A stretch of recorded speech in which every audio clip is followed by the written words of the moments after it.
everybody stand for the prayer. Mr. Bidamala, please say the prayer. The name of the Father, the Son, and the Holy Spirit. Amen. Our Father, who art in heaven, hallowed be your name, your kingdom come, your will be done on earth as it is in heaven. Give us this day our daily bread, and forgive us our sins, as we forgive those who sin against us. Do not bring us to the test, but deliver us from evil. In the Father, the Son, and the Holy Spirit. Amen. Okay, good morning, class. Good morning, Sir Alfred. Okay, you may now take your seats. Thank you, sir. Okay, Miss Secretary, is there any absent this morning? None, sir. Very good. So, I am so glad that you are all present this morning. Thank you, sir. Welcome. So, how was your day? We're fine, sir. We feel very confident this morning and happy. That's good to hear, class. So, before we are going to start our new lesson for this morning, let's have a review with our previous lesson. So, can anyone recall with the topic that we had last meeting? Yes, Miss Cynthia? Sir, our topic last meeting was all about production of electricity. Okay, so that's right, Miss Cynthia is correct. Our topic last meeting was all about production of electricity. So, how do electricity is produced? Yes, Mr. Bakarat? Electricity is produced in a power plant, sir. Okay, that's right. So, electricity is produced through a power plant or in a power plant. So, who can give me an example of a power plant? Yes, Mr. Ramandron? The different types of power plant are the hydroelectric, thermal, geothermal, diesel power, and nuclear power plant. Okay, very good. So, the different types of a power plant, we have hydroelectric power plant, geothermal power plant, we have a coal-fired power plant, and many others. So, we can cite the best example that we have the energy or electricity that produce, or we have the geothermal or something. We have a power plant here in Negros Orientalis in Palenpilon, which is the geothermal power plant. So this morning, to ignite your neurons for today's lesson, let's have an activity. So I'll group you into 4, Group 1, Group 2, Group 3, and Group 4. So I have here envelope. Inside this envelope are pictures cut into several pieces or parts. I want you to solve the puzzle by connecting the pictures. If your group is done, then you may post your work on the board. But here is the twist. If your group is done, then the members of your group will clap 3 times or stamp 3 times and say, "We're done." Is that clear? Yes, sir. Okay, let's have a try. Show me your clap, stamp, and chant. 1, 2, 3, we're done. Okay, let's do it together. 1, 2, 3, 1, 2, 3, we're done. Okay. So, I want one representative to pick one envelope. Count of 3, start solving the puzzle. Okay, are you done? Yes, sir. Okay, so let's have the group presentation. Based on your activity, let me ask you this question. What are shown or depicted in the pictures? Yes, Mr. Amandron? They are all appliances, sir. Okay, obviously they are all appliances, no? So, do you know how these appliances work or function? Yes, sir. Okay, so what do they need to function properly? Yes, Mr. Mendoza? They need electricity to function. Okay, they need electricity to function. So our electric fan, so say for example our electric fan, they need electricity to function. Of course. We have our laptop. Of course, they need also electricity to function. We have our cell phone that we are using every day, they need electricity to function. And lastly, we have the TV. They need electricity to function. Okay, can you trace the path of electricity from its sources going to your home? Yes, sir. Okay, so before we are going to discuss our topic this morning, let's have a video presentation. This morning, we are going to discuss how electricity is transmitted and distributed. But before that, I'm going to show you a video clip so you will have some insights about our topic this morning. So, please watch the video clip presented in the smart TV screen and take note some important processes on how electricity is transmitted and distributed. Is it clear, class? Yes, sir. Okay.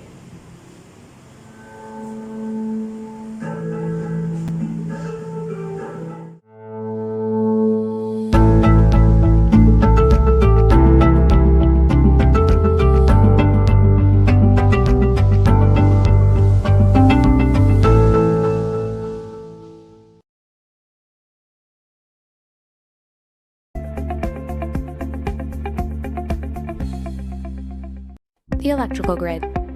The electric grid is the network through which power is generated, transmitted, and distributed to consumers. The electric grid is broadly made up of three main components: generation, transmission or distribution, and consumption. There are several key pieces of infrastructure that are built to support the delivery of electricity to consumers.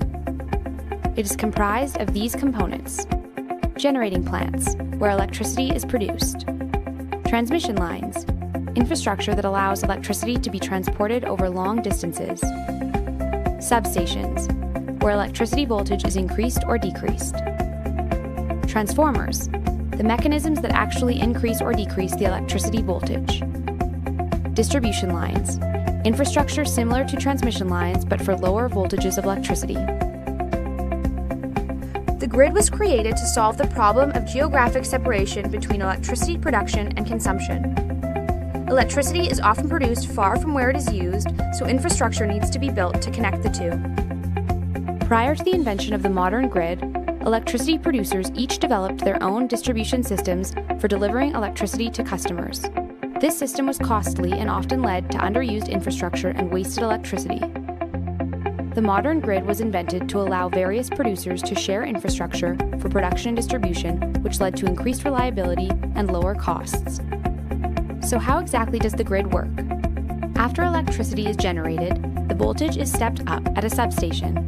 This voltage increase allows electricity to travel long distances while minimizing the amount of electricity lost. The electricity then travels along transmission lines, either overhead or underground. Once it reaches its destination, another substation steps the voltage down to a level suitable for distribution lines that deliver electricity to consumers. The electrical grid provides electricity to various consumers with varying needs. For instance, industrial consumers are large facilities like manufacturing plants. Commercial consumers are office buildings or high-rise towers, and residential consumers are individual homes. The electrical grid is one of the most important inventions in our modern world. The centralized nature of the grid has made it an ideal structure for large-scale electricity production. However, some of the grid's infrastructure is outdated and is not capable of accommodating small-scale electricity generation technologies. The smart grid is this generation's answer to the electrical grid's shortcomings. The smart grid is simply the electrical grid enhanced by information technology. This turns the electrical grid into an intelligent network that allows for real-time information about electricity production and consumption and more efficient incorporation of small-scale electricity generation sources. As the electricity power supply mix changes, the demands on the grid for reliability, efficiency, and cost-effectiveness will continue to be a complex challenge. So that's the electrical grid.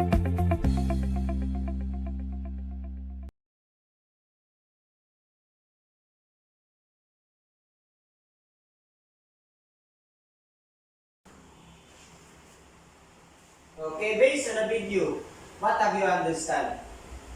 Yes, Vinson? The video shows how electricity is generated, distributed, and transmitted. Okay, very good. Have you seen different station in the transmission of energy? Yes, sir. Okay, what are those energy? Yes? Miss Micah? Generating station, power station, transmission substation, and distribution substation, sir. Okay, definitely. Okay, before we will go deeper with our discussion, let's have another activity. So I have here another set of envelope. Inside this envelope are pictures and descriptions of different pictures. I want you to arrange the pictures to complete the illustration on the power generation, transmission, and distribution. Afterwards, you are going to match the pictures with its correct description and have one representative to present your work. Okay. Is it clear? Yes, sir. Okay, this is for group 1, group 2, group 3, and group 4. Okay. So if your group is done, then you may post your work on the board. You have 5 minutes to do the activity. Are you all ready? Yes, sir. Okay, at the count of 3, 1, 2, 3, start. Alright, are you done? Yes, sir. Okay, post your work on the board and let us listen to the group recorders. Let us give all groups a wow applause. Clap 3 times, stamp 3 times, and say wow. Okay, let's do it together. 1, 2, 3, 1, 2, 3, Wow. wow. Okay, let us find out if you have arranged the pictures and the description correctly. Here's the correct arrangement of the electrical power generation, transmission, and distribution. Okay, please, Miss Jacel, read the first description. Steam is generated in the power plant by the burning of fossil fuels or by nuclear fission or geothermal energy. Okay, that's it. So steam is generated in power plant by burning of fossil fuels or by fission of geothermal energy. So this is the first generation or the first step of generating the power or electricity. No? So steam is generated in power plant. So burning of fossil fuels that turn it into electricity. Okay. So what group got the correct answer? Okay, raise your hands if you got the correct answer. Okay, so group 1 got the correct answer. Okay, next. Okay, Mr. Rogelio, please read the next description. The steam powers a turbine which spins a huge magnet inside a copper wire. Heat energy converts to mechanical energy in the generator. Okay, that's it. Thank you. The steam powers a turbine which spins a huge magnet inside the copper wire. Heat energy converts to mechanical energy in the generator. So coming from the steam, going to the powers of the turbine. So as you can see, the turbine of the hydroelectric energy, and then the heat energy converts into mechanical energy. Okay, that's it. So what group got the correct answer? Okay, so group 2, raise their hand. So group 2 got the correct answer. Okay, next. The third description. Electricity flows from the power plant through wires to the step-up transformer. The transformer raises the voltage so it can travel long distances. It raises to as high as 756,000 volts. Okay, thank you. So electricity flows from the power plant through wires to the step-up transformer. And the transformer raises voltage so it can travel long distances. It raises to as high as 756 volts. So always take note that step-up transformer increases the voltage. No? So from the steam engine or from the source going to the transmission line, this is now the transmission line. So coming from the sources, there will be a step-up transformer that increases the voltage. That's why we have here, it can travel in long distances, so it raises 756 volts. So what group got the correct answer? Okay, group 1 got the correct answer. Okay, so next.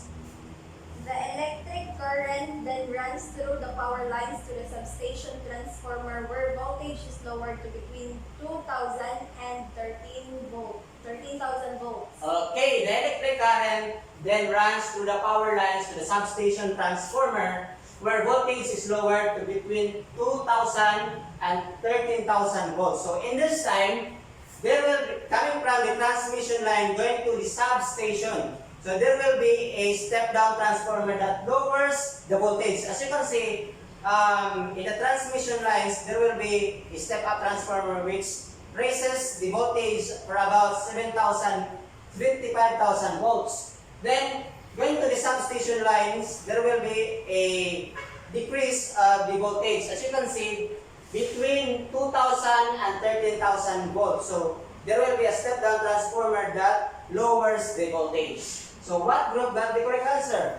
Okay, group 1 got the correct answer. So next, Mr. Bacolad, please read the next description. Electricity is then taken through the lines to a pole transformer or a transformer box is underground and voltage is lowered again to 120 or 220 or 240 volts. Okay, so coming from the transmission line going to the substations. So we can further give example, say for example in Palimpinon, then we have this substation. Say for example here in Noreco, can be located near in the Kilana. That is now a substation, no?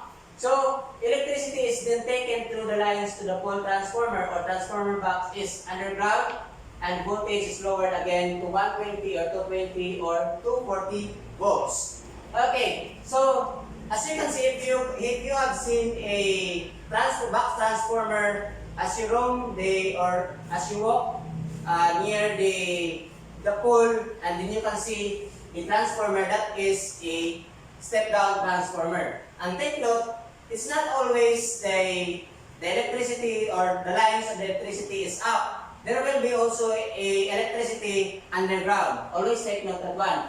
And it also stated here that it lowers again to 120 and 220 volts or 240 volts. Here, the best example is, as you can see, the outlet, that outlet is 220 volts. So meaning, coming from the pole going to your appliances, that is now, or 220 volts going to your outlet. Okay, so what group got the correct answer? Again, group 1 got the correct answer. Okay, next description, Mr. Amandron. From there, electricity comes into your home through a service box, where your meter is located to measure how much you use.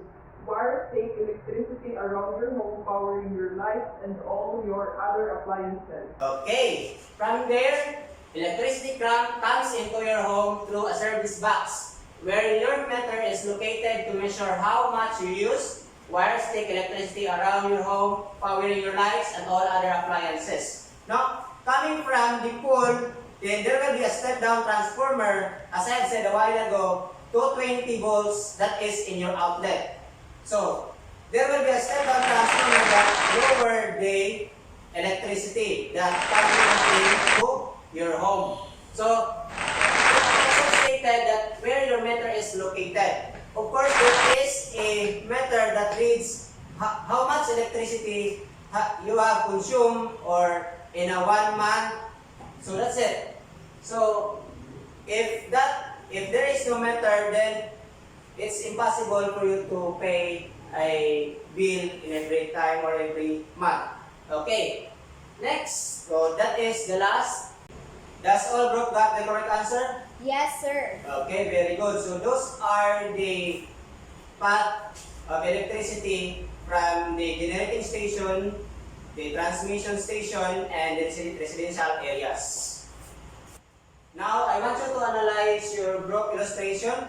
Is your illustration correct? If not, then do some corrections to make your illustrations right. Alright, so what are the path taken by electricity before it reaches to our home? Yes, Ms. Tabunda?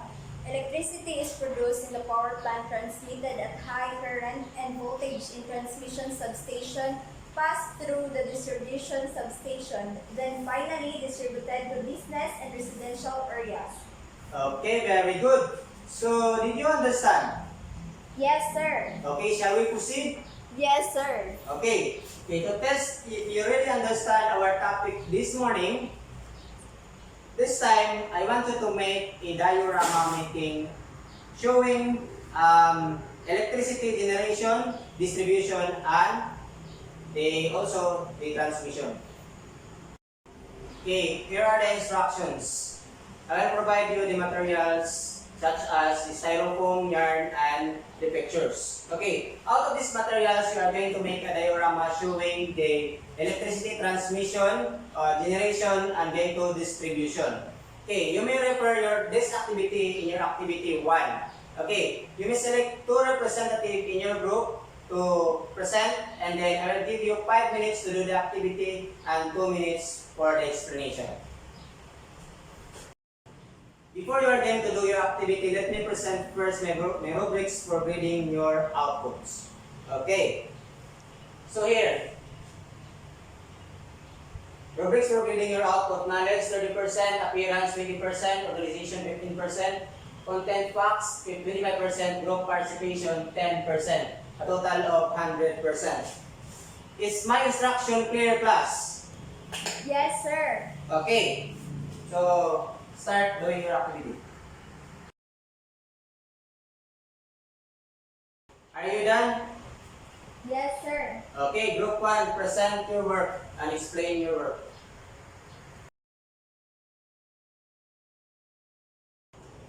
Okay, so this is the diorama that shows the generation, transmission, and distribution of energy.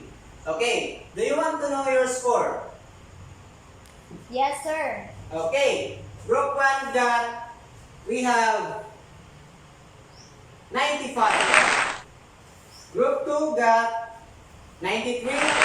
And group 3 got 92. And the last, we have group 4 got 98. Now, do you have questions, clarifications, and violent reactions? None, sir.